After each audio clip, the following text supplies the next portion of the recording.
ونصلي ونسلم على رسوله الكريم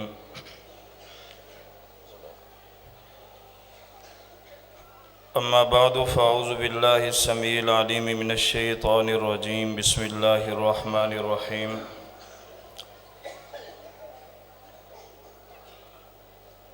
اتبعوا ما أنزل إليكم من ربكم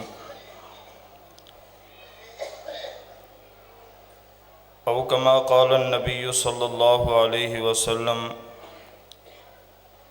إن الله يرفع بهذا الكتاب أقواما ويضع بها آخرين۔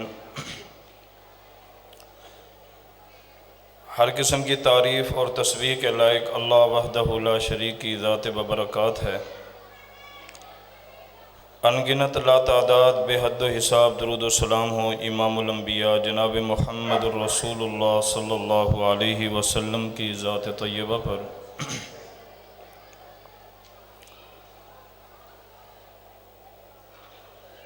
میرے قابل احترام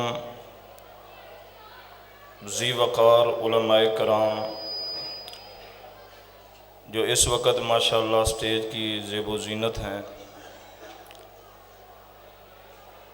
اسی طرح فضیلت الشیخ محترم برادر مکرم حافظ محمد طاہر محمود صاحب، ان کے والد گرامی، اللہ تبارک و تعالی حضرت قاری طاہر محمود حافظہ اللہ کی محنتوں کو، کوششوں اور کاوشوں کو اپنی بارگاہ اندر قبول و منظور فرما کے ان کے لیے، ان کے والدین کے لیے، ان کے اساتذہ کے لیے، معاونین کے لیے اللہ تعالیٰ بہترین صدقہ جاریہ بنائے۔ انتہائی مسرت ہوتی ہے ایک گاؤں کی سطح پر الحمدللہ ہر سال 8-10 حفاظ کرام اور 7 ترجمہ تفاسیر کی طالبات سند فراغت حاصل کرتے ہیں۔ جہاں پر یہ مسرت ہے، خوشی ہے، وہاں پر ایک ڈر سا بھی لگا رہتا ہے عمومی طور پر۔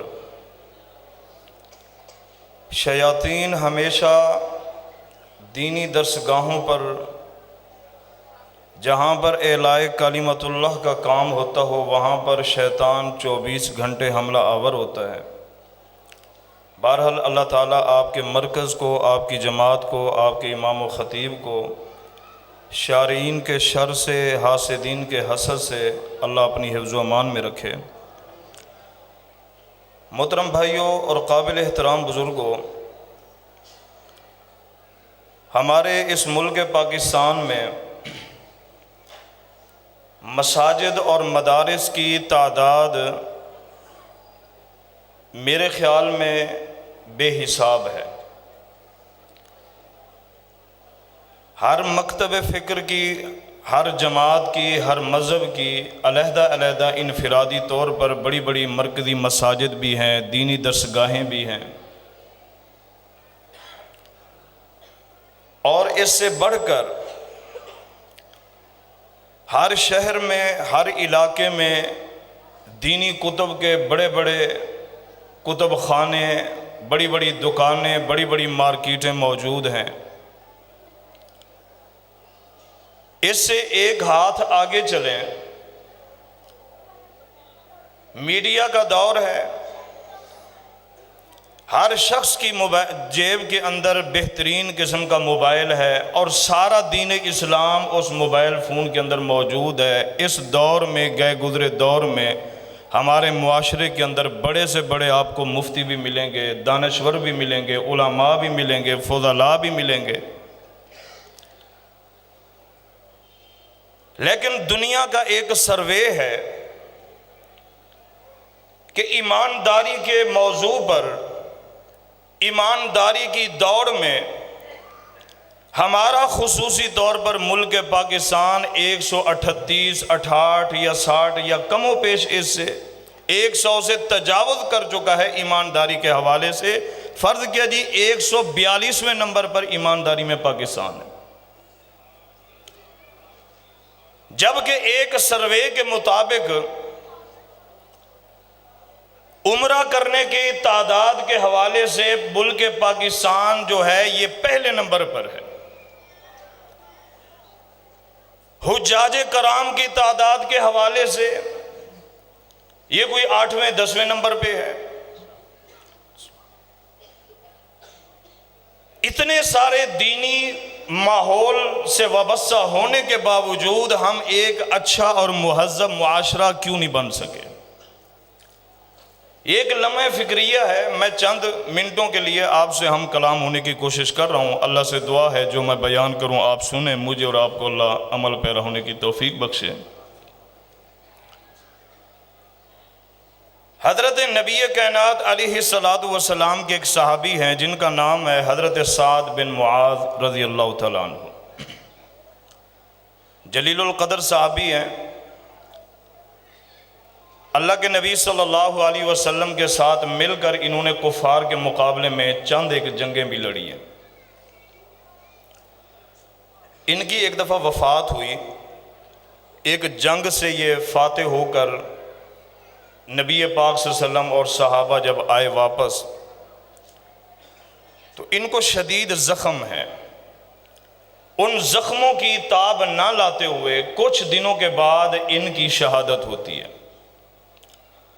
رسول اللہ صلی اللہ علیہ وسلم نے ارشاد فرمایا کہ میرے سعد کی شہادت کے اوپر میرے رب کا عرش جو ہے وہ کانپ اٹھا ہے، متزلزل ہوا ہے۔ اور فرمایا، صحابہ کہتے ہیں کہ حضرت سعد بن معاذ رضی اللہ تعالیٰ عنہ کی میت کی چارپائی کو جب ہم نے کندھا دیا تو جتنا ان کا وجود تھا، جسامت تھی، جثہ تھا، اس کے مطابق وزن کوئی نہیں ہے۔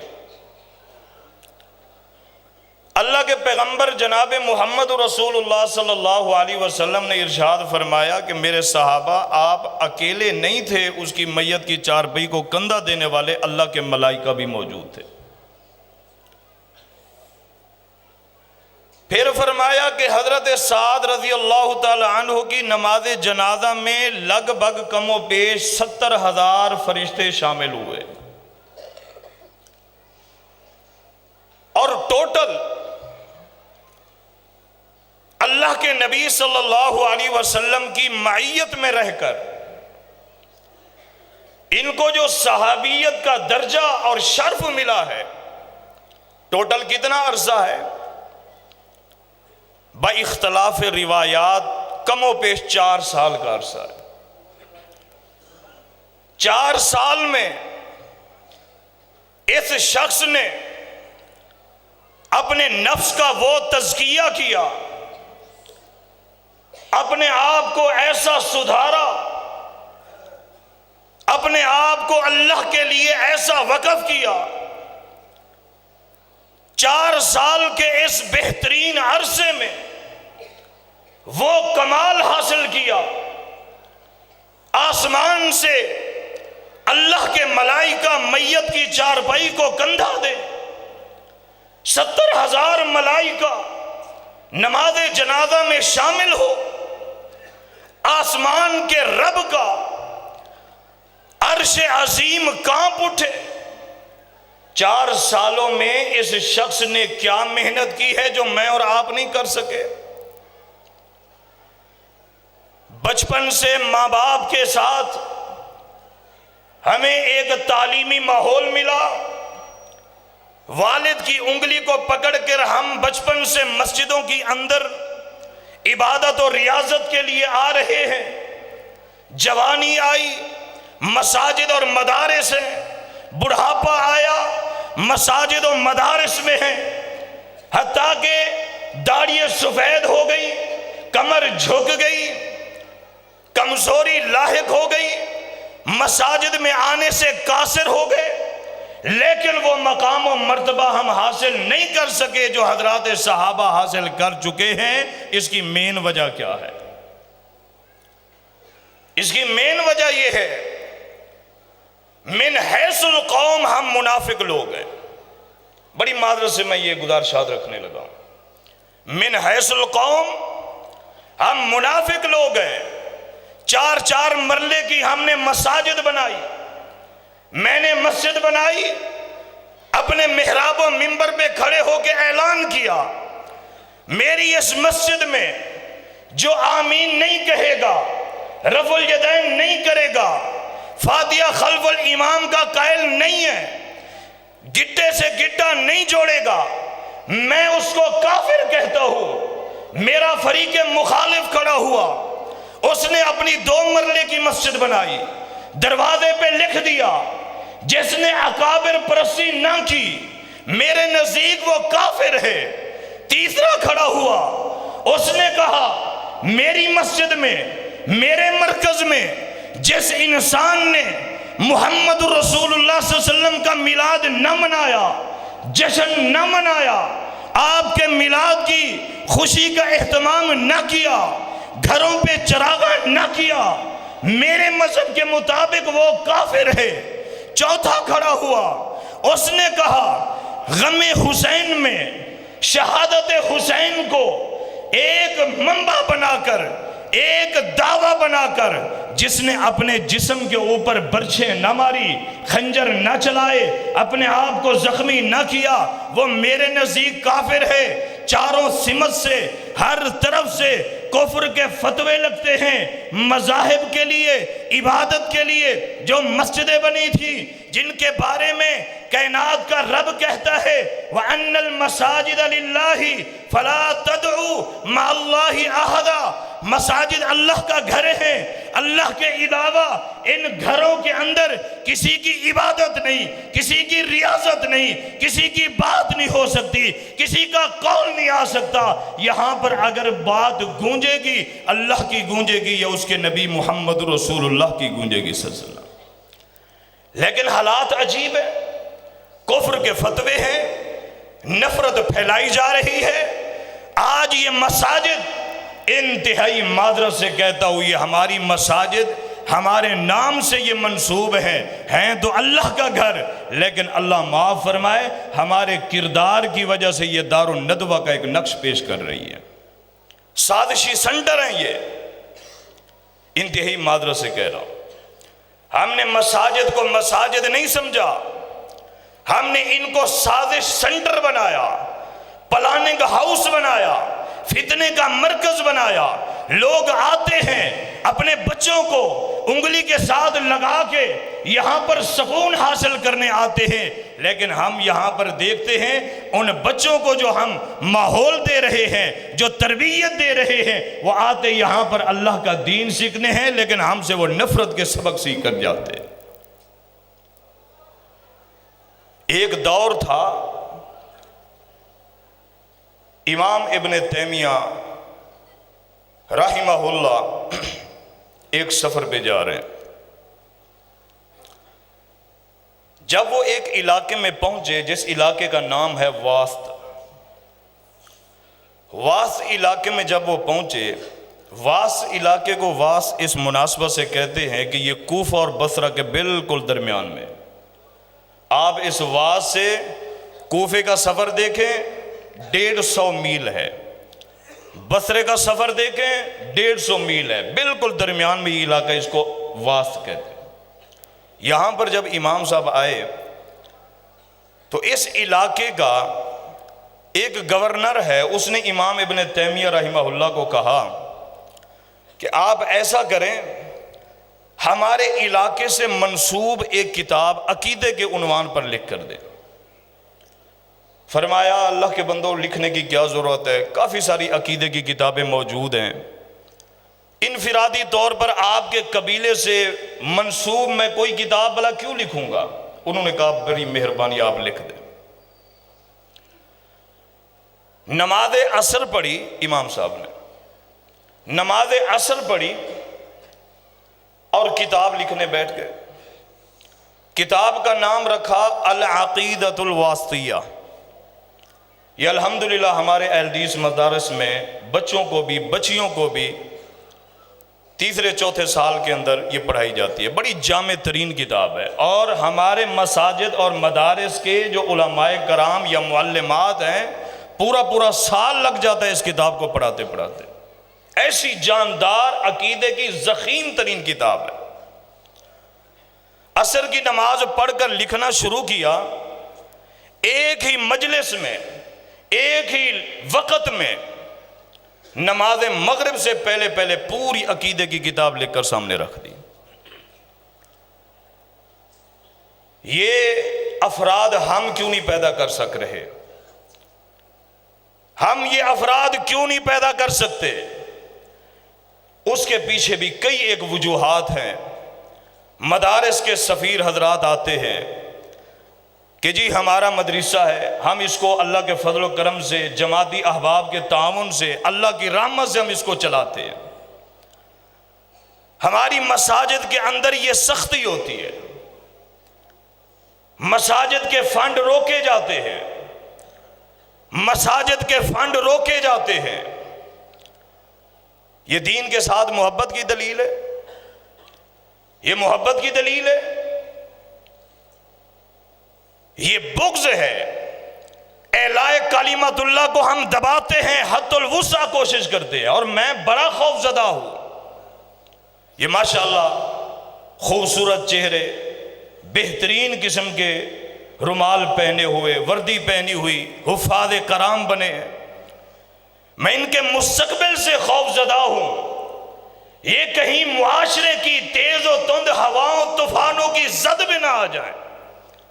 یہ ہماری مساجد کی انتظامیہ کے بد اخلاق سے، ان کے گندے اخلاق کی زد میں آ کر یہ کہیں قرآن و سنت کی تعلیمات سے دور نہ ہو جائے. یہ ہمیں معاشرہ سکھاتا ہے. من حیث القوم ہم اکابر پرست بھی ہیں، شخصیت پرست بھی ہیں. اسلام نے تقلید شخصی کو حرام کیا، ہم تقلید شخصی کے مرتکب، اہل الحدیث مسلک کے لوگ تقلید شخصی کے مرتکب ہیں. صرف گٹے سے شلوار اوپر کر لینے سے، لمبی لمبی داڑیاں چھوڑ لینے سے، گٹے سے گٹا ملانے سے، فاتحہ خلف الامام کا قائل ہونے سے، آمین اونچی آواز کہنے سے، سینے پر ہاتھ باندھنے سے انسان مسلمان نہیں ہوتا. مسلمان عملی طور پر جب تک بن کر نہیں آئے گا، وگرنہ یہ عبادت انسان کو اللہ بدبودار کپڑے میں لپیٹ کے منہ پہ مار دے گا. کیا کردار بنایا ہم نے، کیا معاشرہ ہم نے تشکیل دیا ہے؟ مجھے بتائیں.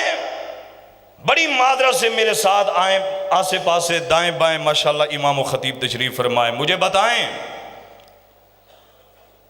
کوئی امام ہاتھ اٹھا کر اپنی رعایا کے سامنے یہ کہہ سکتا ہے میں اپنی جماعت کے شر سے محفوظ ہوں، میرے پیچھے کھڑنے والے فتان نہیں ہیں، یہ سازشیں نہیں ہوتی، اللہ کے گھروں کو مسمار نہیں کیا جا رہا، اللہ کے گھروں کو بے آبادی کے حوالے سے ہم اپنا کردار ادا نہیں کر. آپ اپنے گاؤں کے سروے کریں، بے نمازوں سے پوچھیں، وہ کہیں گے ہم مساجد میں آنے سے باہر بہتر ہیں. مسجد میں آئیں گے نیا فتنہ ہوگا. یہ ماحول کون بنا رہا ہے؟ کس نے یہ معاشرہ تشکیل دیا ہے؟ اللہ نے آسمان کی بلندیوں سے اعلان کیا اتبعوا ما انزل الیکم من ربکم. آسمان سے جو شریعت نازل ہوئی اس کی آپ نے اتباع کرنی، اس میں خیر ہی خیر ہے.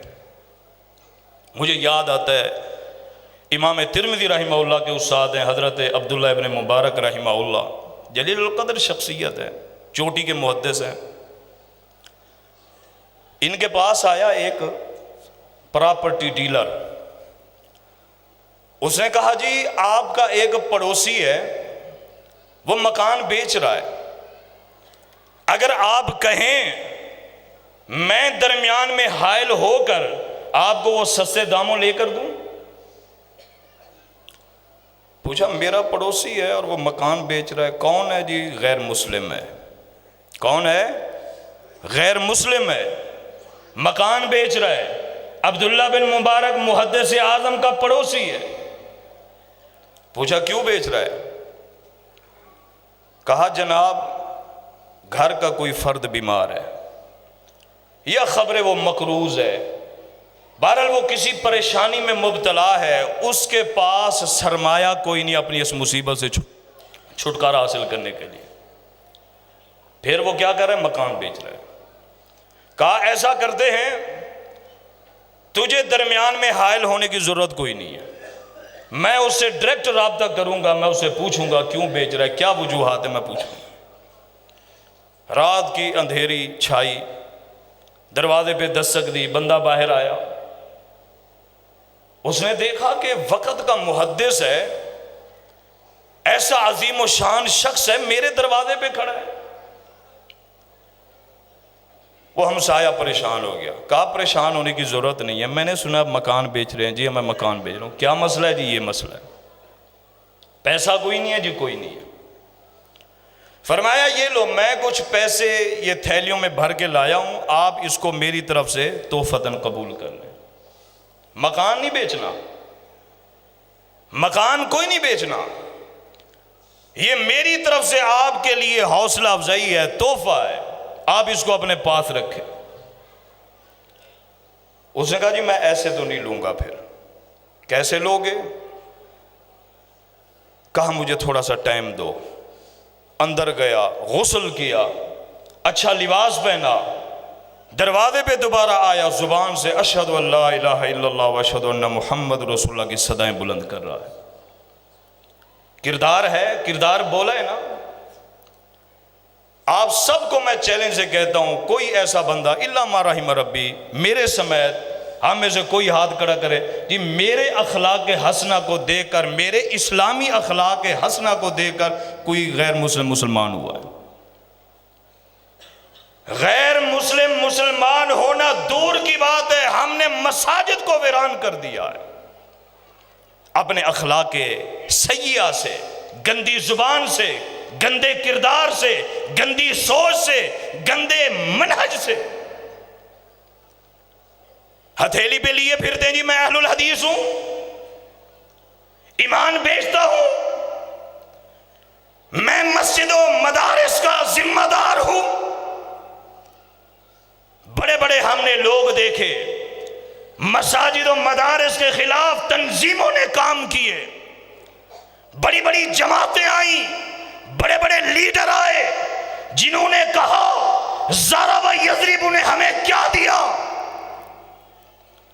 ظالموں، ضرب یضرب نے تمہیں عقیدہ دیا، ضرب یضرب نے تمہیں ایمان دیا، ضرب یضرب نے تمہیں صراط مستقیم دیا، ضرب یضرب نے تمہیں رب کے سامنے سجدے کا شعور دیا.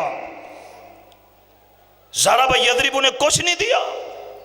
یہ چھوٹے چھوٹے بچے سردی کی ٹھٹھرتی راتوں میں نرم گرم بستر چھوڑ کر تہجدوں کے ٹائم آ کر اللہ کے گھروں کو آباد کرتے ہیں. یہ اللہ کے مستقبل میں اللہ کے یہ ولی لوگ ہیں، انہوں نے آپ کو کچھ نہیں دیا. ایک دفعہ میں ایک جنازے سے لیٹ ہوا کسی مغالطے کی بنیاد پر، سارا گاؤں جنازگاہ کے اندر موجود ہے، ایک دوسرے کی چہرے کی طرف گندی نگاہوں سے دیکھ رہے ہیں، ہوش و حواس کوئی نہیں، میت سامنے رکھی ہوئی ہے، لوگ پریشان ہیں. میں آیا، دیکھا لوگوں کے رنگ اڑے ہوئے ہیں. کیا ہوا ہے جی؟ آپ لیٹ ہو گئے ہیں، میں لیٹ ہوا ہوں. آپ میں سے کسی کے پاس یہ صلاحیت نہیں آگے کھڑا ہو کے اس میت کی بخشش کے لیے اللہ کے سامنے کچھ کلمات کہہ دے. یہ افراد کس نے دیے؟ یہ ضرب یضرب نے دیے. یہ چٹائی پہ بیٹھنے والے یہ کون ہیں؟ یہ ضرب یضرب کے علمبردار ہیں. جب سے خلافت و ملوکیت آپ لے کر آئے، جب سے سیاست لے کر آپ آئے، جب سے ضرب یضرب کے آپ دشمن بن کر معاشرے کے اندر آئے، اس وقت سے نتائج یہ نکلے لوگوں نے ختم نبوت کے معاملے میں بہت بڑے بڑے ڈاکے ڈال دیے. یہ ماحول کس نے پیدا کیا؟ ہم نے کیا ہے.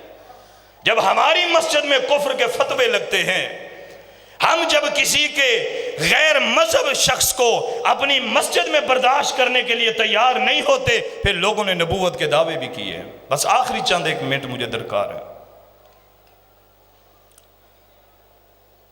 مرزا غلام قادیانی، اس کے بارے میں ہمیں صرف اتنا پتہ ہے وہ جی نبوت کا جھوٹا دعوے دار ہے، بس ہم اس کو کافر مانتے ہیں۔ آپ کے علم میں، آپ کے نوٹس میں یہ بات ہونی چاہیے کہ مرزا غلام قادیانی بہت بڑا ٹھیک ٹھاک اہل علم آدمی تھا۔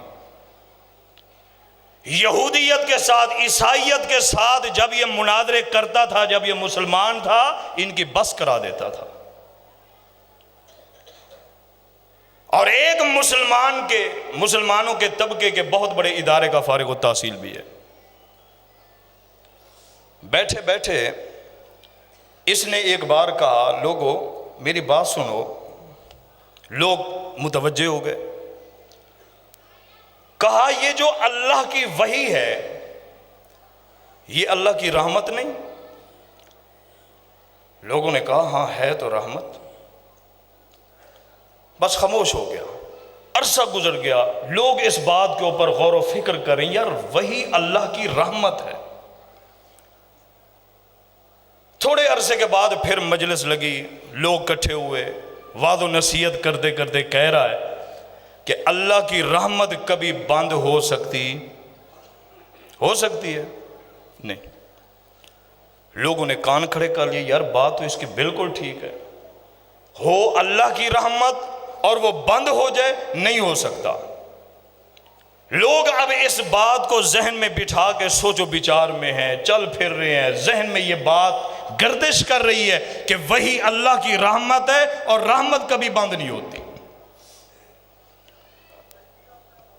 اس نے پھر کچھ عرصے کے بعد اعلان کر دیا، کہا جی جب وہی اللہ کی رحمت ہے اور رحمت بند نہیں ہو سکتی، اس کا مطلب یہ ہے کہ پھر دنیا میں کوئی اور نبی موجود ہے۔ ایسا لوگ قائل ہو گئے۔ کچھ عرصے کے بعد اس نے کہا جس نبی کی میں اور آپ تلاش میں ہیں وہ میں نبی ہوں، نعوذ باللہ۔ روٹین چونکہ ایک بن چکی تھی، ماحول بن چکا تھا، معاشرہ ایگری ہو چکا تھا، اس کو فوراً لوگوں نے نبوت کے طور پر تسلیم کر لیا۔ اللہ تبارک و تعالی کروڑہاں رحمتاں نازل فرمائے ہمارے اکابر بزرگوں کی قبروں کے اوپر، مولانا ثناء اللہ امرتسری رحمہ اللہ، محمد حسین بٹالوی رحمہ اللہ۔ محمد حسین بٹالوی اٹھے، مختلف مذاہب کی عظیم شخصیات کے پاس، لیڈروں کے پاس پہنچے، کہا لوگوں ہمارا ساتھ دو، مرزے نے نبوت کا اعلان کیا ہے، اور نبوت کا جو تاج اللہ نے محمد رسول اللہ صلی اللہ علیہ وسلم کے سر مبارک پر سجایا یہ آخری تاج تھا۔ ہمارے ساتھ ملو، جد و جہد کریں، کوشش کریں، اس فتنے کو کلا کما کر کے اس کو تباہ و برباد کر کے رکھ دیں۔ ہندوستان کے دہلی کے ایک بہت بڑے مرکز میں، نام لینا مقصد نہیں، مولانا محمد حسین بٹالوی رحمہ اللہ ایک جماعت، مذہبی جماعت کے عظیم لیڈر کے پاس پہنچے، کہا ہمارا ساتھ دو، ہم مرزے کے خلاف کام کر رہے ہیں۔ پتہ ہے کیا جواب ملا؟ انہوں نے کہا مرزے کے مقابلے میں ہم تمہیں بڑا کافر سمجھتے ہیں۔ مرزے کا کفر وہ کفر نہیں ہے جو نعوذ باللہ کفر آپ کی صفوں میں، آپ کے عقیدوں میں پایا جاتا ہے۔ پھر اللہ کے فضل و کرم سے یہ تحریک لے کر، یہ جذبے لے کر، یہ نظریات لے کر، یہ عقائد لے کر، سب سے پہلے علماء اہل الحدیث اتبعوا ما انزل الیکم کے تحت نکلے، قربانیاں دی، قتل و غارت کے ماحول سے گزرے، بے تحاشا ہم نے قربانیاں دی، علماء ذبح ہوئے، قید و بند کی صعوبتوں میں زندگیاں گزاری، پریشانی کے اثرات برداشت کیے، اور میرے بھائیوں، قابل احترام بزرگوں، معاشرہ بنا، ضرب یضرب نے اپنا کام دکھایا، مساجدیں آباد ہوئی، مدارس چلے، طلباء آئے، عقیدہ ختم نبوت کو پڑھا، عقیدہ رسالت کو پڑھا سمجھا، آج اللہ کے فضل و کرم سے اللہ نے ہمیں ایک سپہ سالار علامہ احسان کی شکل میں دیا۔ وہ سپہ سالار آیا، اس نے کہا یہ صدی اہل حدیث کی صدی ہے۔ وہ زمانے بیت گئے جب ہم بھیڑ بکریاں ہوتے تھے، وہ زمانے ختم ہو گئے، ہم غلام تھے، ہم نکارہ سمجھے جاتے تھے، آج وہ دور ختم ہوا۔ آج اس صدی میں اگر لہرائے گا کوئی پرچم، علماء اہل الحدیث کا لہرائے گا۔ اور ہم نے یہ دیکھا، چشم و فلک نے دیکھا، انہی لوگوں میں ایسے ایسے بے وفا، ایسے ایسے بددیانت لوگ پیدا ہوئے۔ آج بھی میں چیلنج دے کر کہتا ہوں، آپ دیکھیں علامہ احسان شہید رحمت اللہ علیہ کے حوالے سے یہ جو بات کی جاتی جی دھماکہ ہوا، شہید ہوئے، مجھے بتائیں ایف آئی آر میں کن لوگوں نے اپنے آپ کو پیش کیا تھا؟ ایف آئی آر کے مدعی کون تھے؟ میں نہیں بتاؤں گا، آپ کہیں گے فتنہ برپا ہوا ہے۔ مجھے بتائیں اتنے بڑے عظیم و شان لیڈر کی شہادت ہوئی ہے، مدعی کون بنا تھا؟ کوئی بننے کے لیے تیار تھا؟ علامہ صاحب قدم بڑھاؤ ہم تمہارے ساتھ ہیں، یہ تو چشم فلک نے دیکھا ہے۔ مدعی کون بنا تھا؟ علامہ حبیب الرحمن یزدانی شہید رحمت اللہ علیہ کے پیٹ میں، جسم پر اکابرین باطلہ نے بے تحاشا خنجروں کے وار کر کے زخمی کر دیا۔ ہمارے لوگ کہتے تھے کیا ضرورت تھی اتنی سخت تقاریر کرنے کی؟ یہ وفائیں ہیں؟ ایسے لوگوں کی گودوں میں ہم جا کر بیٹھتے ہیں، بڑے بڑے اکابر ہم بنے پھرتے ہیں، امیر معاویہ کے دشمن کی دہلیزوں پر ہم پیشانی رگڑتے ہیں، بڑے بڑے سید زادے ہم بنے ہوئے ہیں، ابو بکر کی شان میں گستاخی کرنے والے دجالوں کذابوں کی گودوں پر جا کر ہم بیٹھتے ہیں، ان کے سامنے نیازیں جھبی جھکاتے ہیں۔ شرم نہیں آتی؟ شرم آنی چاہیے سید زادوں کو۔ ہم اللہ کے فضل و کرم سے عقیدہ توحید میں خالص ہیں، مخلص ہیں، اور اتبعوا ما انزل الیکم من ربکم کے ماتحت ہیں۔ میرے بھائیوں، قابل احترام بزرگوں، میری گفتگو انتہائی تلخ ہے، لیکن معذرت سے میں پھر آخر میں یہ بات کہوں گا، ہم معاشرہ نہیں بنا سکے، ہم افراد نہیں بنا سکے، ہم تربیت نہیں کر سکے۔ ہمیں تربیت کی ضرورت ہے، ہمیں اخلاص کی ضرورت ہے۔ مساجد کو پرسکون بنانے میں میرے بھائیوں، قابل احترام بزرگوں، اپنے اپنے کردار ادا کرو۔ اللہ نے جس کو جتنی حیثیت دی، کوئی اپنے مال سے اس کو آباد کر سکتا ہے، ضرور کرے۔ کوئی اپنے وقت سے ان مساجد کو آباد کر سکتا ہے، ضرور کرے۔ کوئی اپنے بچے دے کر اللہ کے راستے میں وقف کر کے ان کو آباد کر سکتا ہے، ضرور کرے، وگرنہ وہ دور دور نہیں جب عقیدہ توحید کی رحمت و وسعت کے لیے میں اور آپ ترس جائیں گے، افراد پیدا نہیں ہوں گے، لوگ ہٹ جائیں گے، تعلیم حاصل نہیں کریں گے۔ آج بھی مدارس میں دیکھیں نا، جب ہم مدارس میں پڑھتے تھے انتہائی تنگی کے دن ہوتے تھے۔ آج تو ماشاءاللہ بڑے بڑے جامعات ہیں، ان کے اسٹوڈنٹوں کو آنے جانے کا خرچ دیتے ہیں، بہترین کھانے دیتے ہیں، بہترین لباس دیتے ہیں، کتابیں فری ہیں، علاج معالجہ فری ہے، بستر فری ہے۔ ہمارے دور میں یہ سہولتیں نہیں ہوتی تھیں۔ اتنی سہولتیں ہونے کے باوجود ہمارے مدارس تعداد کا شکوہ کرتے ہیں، بچے نہیں آ رہے۔ تو میرے بھائیو، قابل احترام بزرگوں، اللہ سے دعا ہے اللہ تعالی ہمیں کما حقہ صحیح مسلمان بننے کی، مثالی مسلمان بننے کی اللہ ہمیں توفیق نصیب فرمائے۔ اللہ تعالی ہمیں مساجد کو آباد کرنے کی استطاعت نصیب فرمائے۔ ہماری مسجدوں کو اللہ تعالی امن کا گہوارہ بنائے، حاسدین کے حسد، فاسدین کے فساد، شارین کے شر اللہ انہی کے اوپر مسلط فرمائے۔ وما توفیق الا باللہ، وآخر دعوانا ان الحمدللہ رب العالمین۔